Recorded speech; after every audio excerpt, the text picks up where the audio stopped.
Bienvenue ici. Je vais parler l'anglais. Your Excellencies, Mr. Gabriel Ndjadi, State Secretary, Mr. Debadi, President Besbes of the INT, President Laimi Gats of Authority for Privacy, dear guests, ladies and gentlemen. It's a great honor for me to be here today representing the Italian Regulator for the Communication Sector, we are called AGCOM, in such an important workshop organized within the framework of the twinning project that AGCOM and INT are jointly carrying out.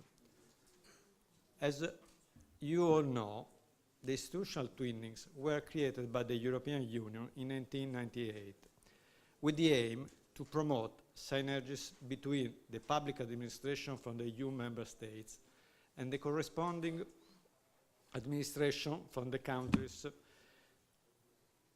included in the EU neighbor policies, and to draw a common path leading to the approximation of a national legislative frameworks and best practices. AGCOM firmly believes that twinning projects are an extremely important tool because they allow institutions to build up solid relationship. And also because this project provides specific and guaranteed results, really not a loose and vague cooperation, set out in a contract agreed and signed by the parties. Moreover, if I may share with you my personal opinion, that it's really important. In this moment, as you know, around the world, there are several forces that are pushing for the creation of cultural barriers, and also, in some parts of the world, tangible walls. And it's a way to prevent the integration of people. That's not very good. I'm even more convinced of the importance of this type of project for this reason, because we have to bring bridge and not walls.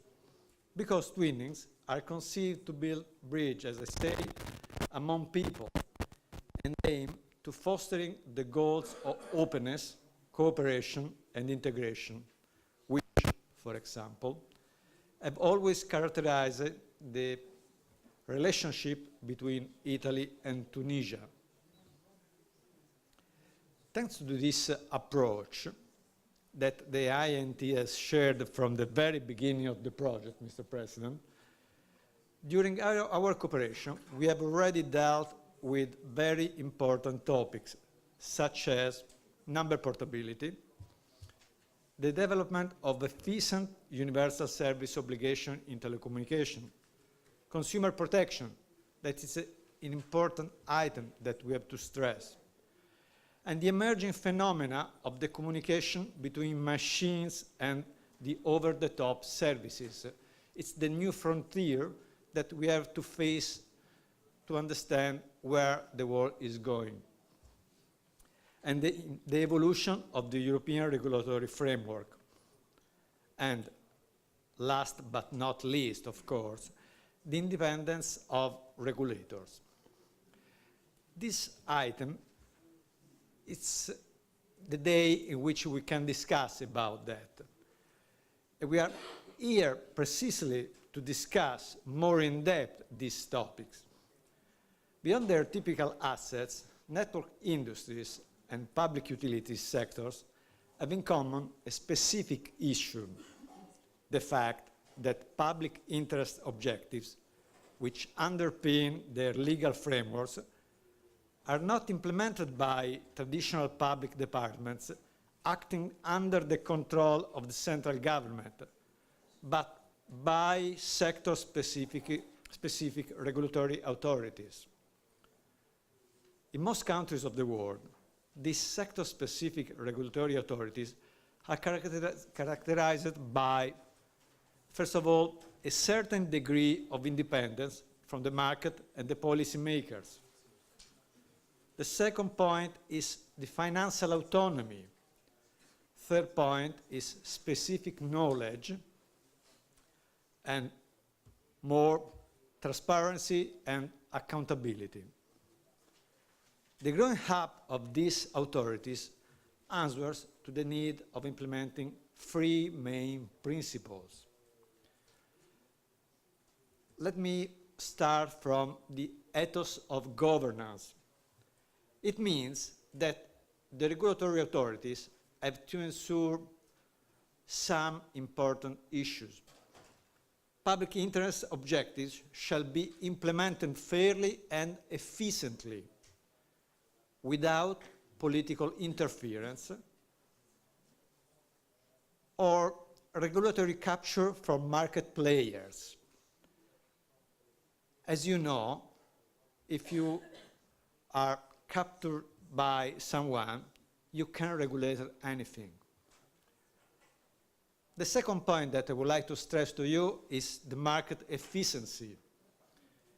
In that, we have to make sure that the regulatory environment is frequently and rapidly updated, because the world around us is changing fast and fast. And for this reason, we have to take care of the framework in which we are working.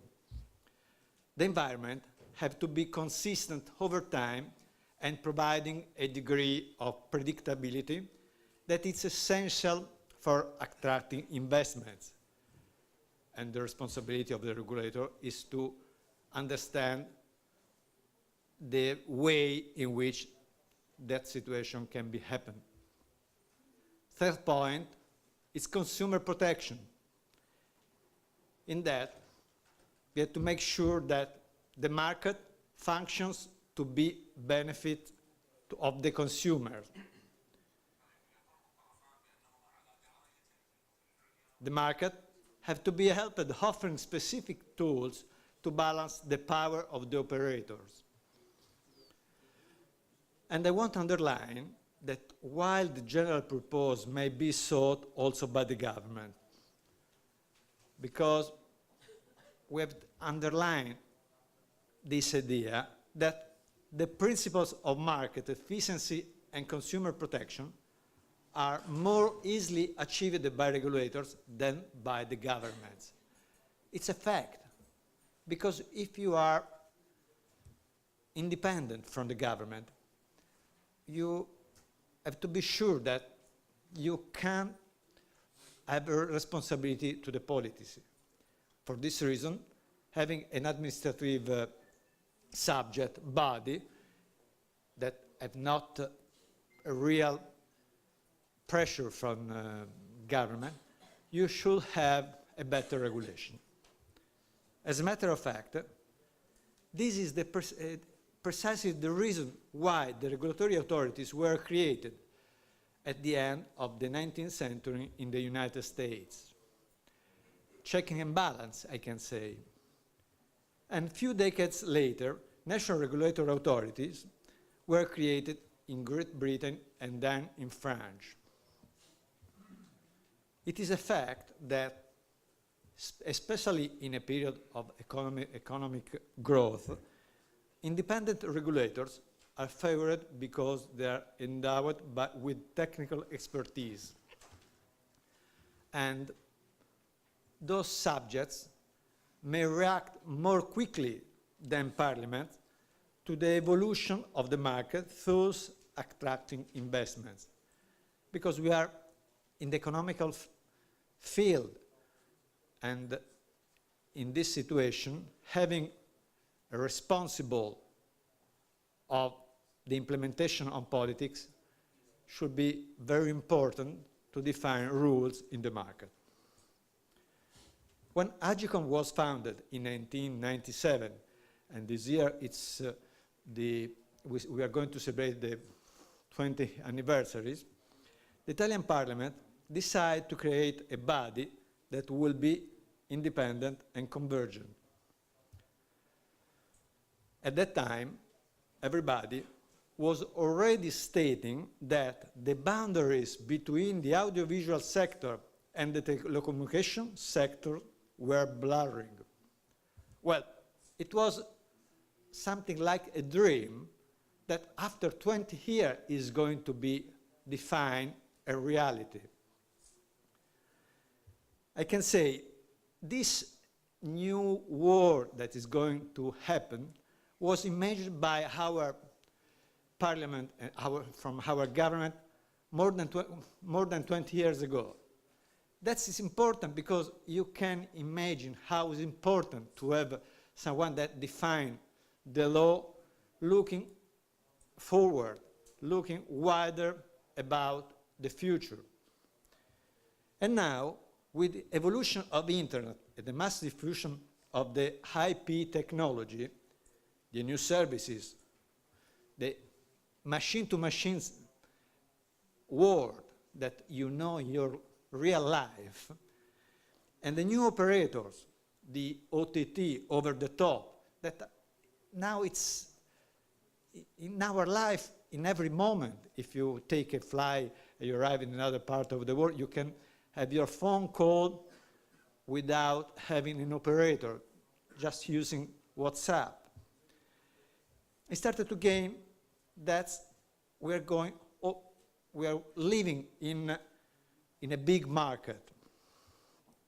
In his speech at HECTA Regulatory Conference in November 2016, the EU Commission Vice President Andrus Ansip stated clearly that digital technologies have transformed our society and behavior. Ansip said that we have to prepare our networks for future demand driven by the fourth industrial revolution. That, in order to tackle this challenge, means that for us in Europe, we have to improve our regulatory framework, entrust regulators with the power to foster competition, achieve the very well-known level playing field through the adoption of light and flexible regulatory tools, and avoid the digital divide where people are disadvantaged as a result of poor or absent connection. The logic behind the words of Mr. Ansip is clear. This unprecedented evolution of the communication sector is truly blurring the boundaries between the various markets and is introducing new players who are not subject to the same rules as the traditional operators. This new access cannot be governed only by the policymakers. That, as I said, is more or less the governments, but needs also the intervention of regulatory authorities. Only those subjects, in fact, can have the necessary technical expertise. People that have studied administrative law, technical questions, engineers, economists, and so on. As a group of people that know a lot of stuff about the future and should be more suitable to work side by side with the market players and the consumers, because we have to face also in the chain the first step and the last step. With the market players and the consumers, we have the producer and the receiver, involving them through public consultation and sector investigation. Asking the people, it's the best way to understand where the market is going. Of course, if we want the regulators to act efficiently, we should also give them a good degree of independence, of course. because government have to face the politics. Otherwise, they will capture by or the governments or by the operators. It's not good, of course. It's not by coincidence that one of the pillars of the new digital single market strategy in European Union, which is going to update the regulatory framework concerning telecommunication, audiovisual media services, postal services, privacy, and even copyrights, is the creation or the further empowerment of the European platform of regulators. Let me say some subject: BEREC, ERGA, ERG Post, and so on. Speaking at the BEREC Board of Regulators meeting on December 2015, the EU Commissioner Günther Oettinger said specifically that, quote, he wanted a stronger and more active role for BEREC and for the EU regulators, bringing the expertise to the European Roundtable. And also Mr. Oettinger said that he wanted the future EU framework to be even stronger in protecting the independence of national regulatory authorities in all of the sectors of the communication market. Today, in this panel, after this presentation, the first panel, we will speak about the importance of the role of the regulators in general. My colleagues, we will present a very recent report of the OECD on the governance of authorities. And eventually, we will discuss a report drafted by the experts from AGICOM and from the Spanish CNMC. The goal of this report is to compare the EU acquis communautaire with the Tunisian framework related to the INT. I want to underline that this report is particularly important for us. In fact, it marks the completion of a great deal of work carried out during the twinning. And the report identifies some recommendations aiming at further empowering the Tunisian regulator. The focus is on the appointment and dismissal procedure for the INT board, on the tools that INT should be able to use to attract qualified human resources, and more on the transparency's obligation, on the INT enforcement powers and sanctioning procedures, because you have to regulate, but you have to also sanction someone if you want to regulate the market. All these issues are essential to guarantee the independence and the empowerment of a regulator. They are specifically enshrined in the EU framework, and we would imagine that they could be extended also to the INT. Of course, we are fully available to discuss them more in detail with the INT and the Tunisian institution. My personal understanding, for what my colleagues, my twinning expert tells me, and also from the words that I have learned in those days that I've been here in Tunisia, is that Tunisia wants to review its telecommunication codes. Well, let me say that the twinning project with the INT is going to have a hand in a few months, in next May. Well, ahead of the conclusion of the review in the European framework and of the Tunisian code can give a big help to you.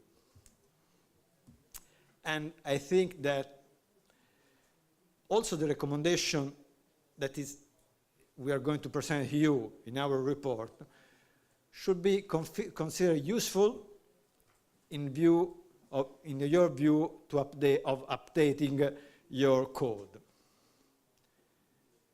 And I think that we have an extraordinary opportunity having this cooperation with you, because we have worked a lot together, very well, and we have improved our relationship, and I can say that after this work of my colleagues, I'm just appointed in Agicom, so I can say that the work is done from my colleagues, of course. We have a very good relationship between Italy and Tunisia. And I would like to confirm our availability to keep discussing these topics also after the conclusion of the twinning. For this reason, I'm in the first day in Tunisia. My hope is having more and more opportunity to stay with you in the future. And I can say that we have today a good day of work.